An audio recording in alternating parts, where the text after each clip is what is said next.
आप सभी को जय मसीह की। आज हम व्याख्या करेंगे मत्ती 6 में पद संख्या 33 और पद संख्या 34 की। तुम पहले उसके राज्य और उसकी धार्मिकता की खोज करो और ये सब चीज़ें तुम्हें मिल जाएंगी। इसलिए कल की चिंता मत करो, क्योंकि कल अपनी ही चिंता करेगा। हर दिन की अपनी समस्याएं होती हैं। किसी ने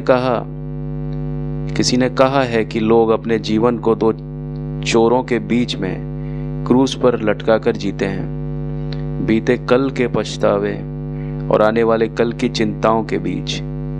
चिंताओं का अर्थ है दो भागों में बट जाना, और चिंता वास्तव में यही कराती है कि हम दो हिस्सों में बट जाएं। एक हिस्से में हमारा शरीर आए और दूसरे हिस्से में हमारा मन आए।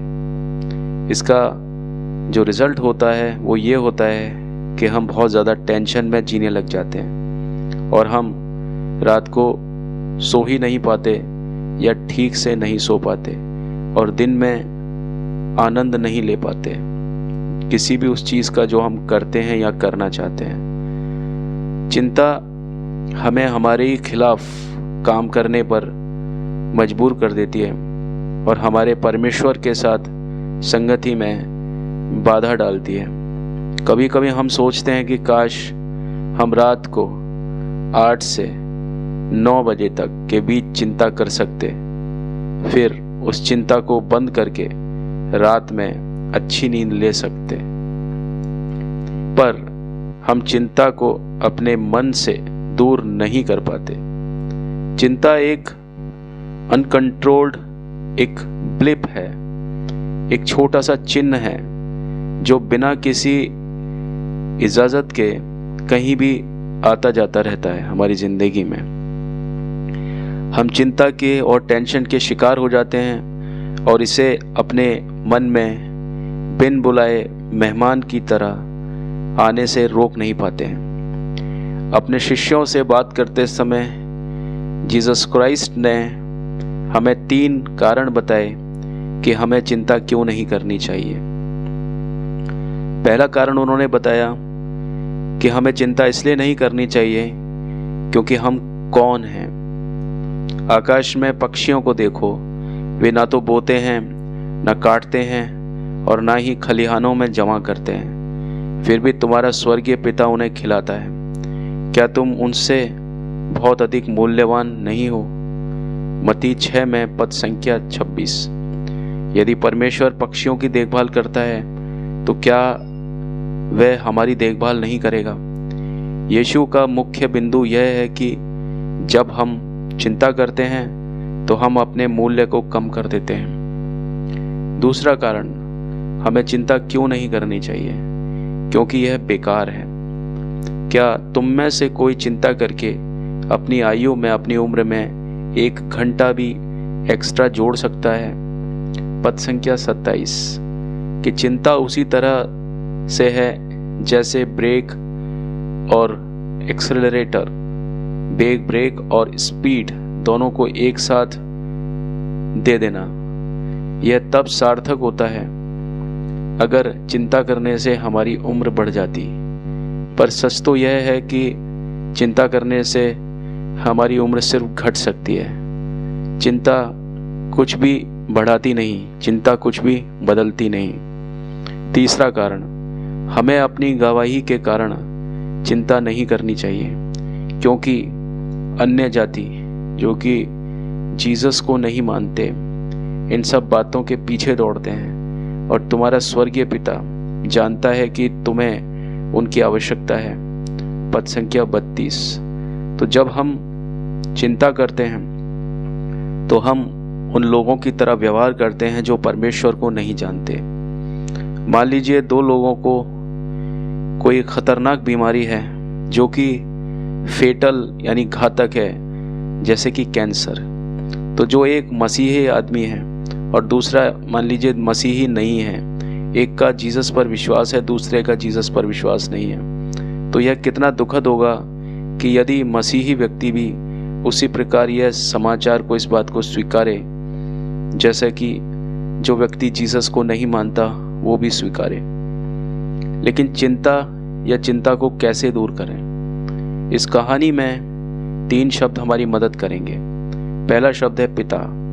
हम अपने स्वर्गीय पिता पर विश्वास करना कठिन पाते हैं, क्योंकि वह हमारे सांसारिक पिता की तरह समझ में आने वाले नहीं हैं। हमारे सांसारिक पिता कैंसर और एक्सीडेंट से हमें बचा सकते हैं अगर यह उनके बस में हो तो, पर हमारा स्वर्गीय पिता ऐसा नहीं करता। क्या इसका मतलब है? तो क्या ये ऐसा है कि वह हमसे कम प्यार करता है? नहीं, हमारा स्वर्गीय पिता हमें एक सिद्ध प्रेम से प्रेम करता है, पर वह हमें एक शाश्वत भले के लिए हमारा नुकसान या हमारा फायदा अनुभव करने की अनुमति देता है। कृपया विश्वास करें कि आपका स्वर्गिक पिता भरोसेमंद है। वह आपसे प्रेम करता है और आपके भले के लिए काम करेगा। दूसरा शब्द है विश्वास।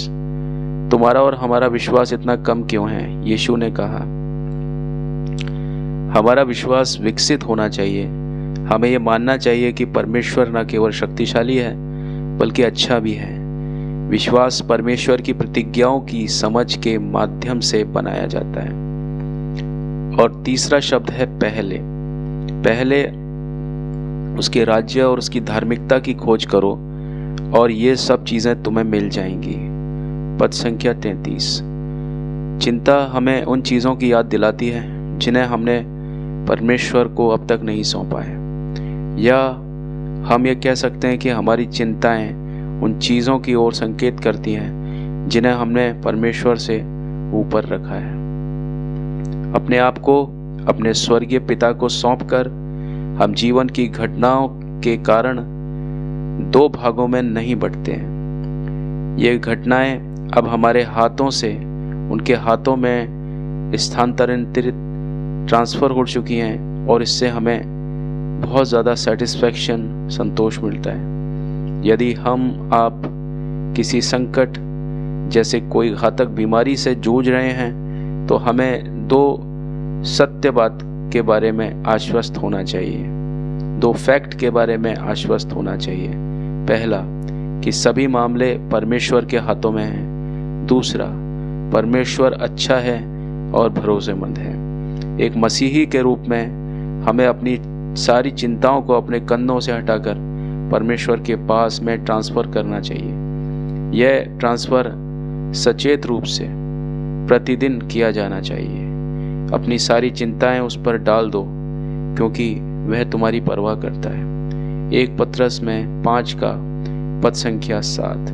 इसका मतलब यह नहीं है कि हमें फिर कभी कोई चिंता नहीं होगी। इसका मतलब यह नहीं है कि हम भावनात्मक दर्द से मुक्त हो जाएंगे, पर इसका मतलब यह है कि हम यह विश्वास रखते हैं कि परमेश्वर हमारे लिए आज और कल दोनों में है।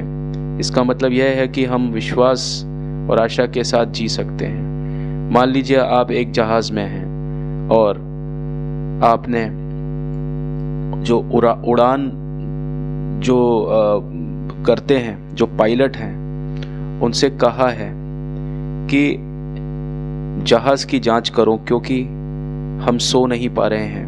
क्यों? क्योंकि हमारा जो जहाज है वो समुद्र के ऊपर उड़ रहा है। तो जो को पायलट है, जो पायलट के साथ बैठा हुआ है, वो आपकी बात को जो सुन करके झुंझला सकता है और वो कह सकता है कि आप हमारे पायलटों का अपमान कर रहे हैं। और हाँ, आप हमारे पायलटों का अपमान कर ही रहे हैं। कितना अच्छा होगा कि आप बस आराम कहें, आराम से रहें, आराम करें और कहें कि मैंने इस विमान पर भरोसा किया है और मुझे विश्वास है कि हालांकि मैंने पायलटों से कभी मुलाकात नहीं की, मैंने उनको देखा तक नहीं, लेकिन मुझे इस बात का पूरा भरोसा है, पूरा यकीन है कि वो भरोसेमंद है। जब हम परमेश्वर को लगातार प्रेयर करते हैं, इस बात की विनती करते हैं कि इसे और उसे ठीक करें, एक चीज़ या दूसरी चीज़ का ध्यान रखें, तो हम अक्सर उसका अपमान भी करते हैं। हमें अधिक शब्दों की आवश्यकता नहीं है जो उसकी ओर भेजे जाएं, बल्कि अपनी चिंताओं का एक वास्तविक जो ट्रांसफरेंस है उसको ना भेजें। हम इस विमान में हैं और हमें विश्वास करना चाहिए कि यह यानी हमारे जो पायलट के रूप में हमें जहाँ भी हमारे पायलट्स की इच्छा होगी वहाँ वो हमें ले जाएंगे। वह हमें महासागरों से दूर, महासागरों से पार करके हमें सुरक्षित रूप से दूसरी तरफ उतार देंगे। एक कहानी है कि एक औरत है, एक महिला है जो बस का इंतज़ार कर रही है और उसके हाथ में बहुत भारी एक सूटकेस लगा हुआ है। जब उसने बस को आते हुए देखा तो वह बहुत खुश हुई। इसने बस का किराया चुकाया और फिर सूटकेस को उठा करके जो बस के बीच में जो रास्ता होता है, जो गलियारा, वहाँ उसको सूटकेस को उठा करके खड़ी रही। किसी व्यक्ति ने उसे देखा और पूछा कि तुम सूटकेस को फर्श पर क्यों नहीं रख देती हो?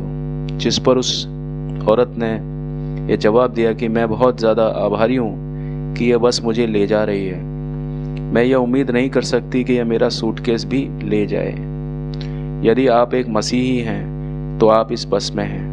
परमेश्वर हमें अपने स्वर्गीय राज्य की ओर ले जा रहे हैं। इसका कोई कारण नहीं है कि आप उस वजन को ढोएं जो पहले से ही परमेश्वर ने अपने हाथों में उठा रखा है। आपको सूटकेस नीचे रखना होगा, क्योंकि संसार की सरकारें एक दिन मसीह के कंधों पर होगी।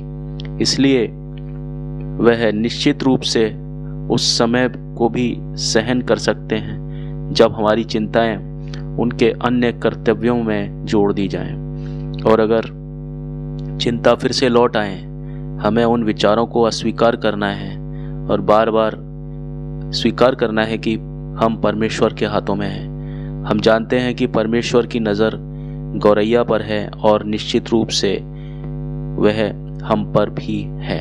इन वचनों के जरिए परमेश्वर आपको बहुतायत से आशीष दें। आमीन।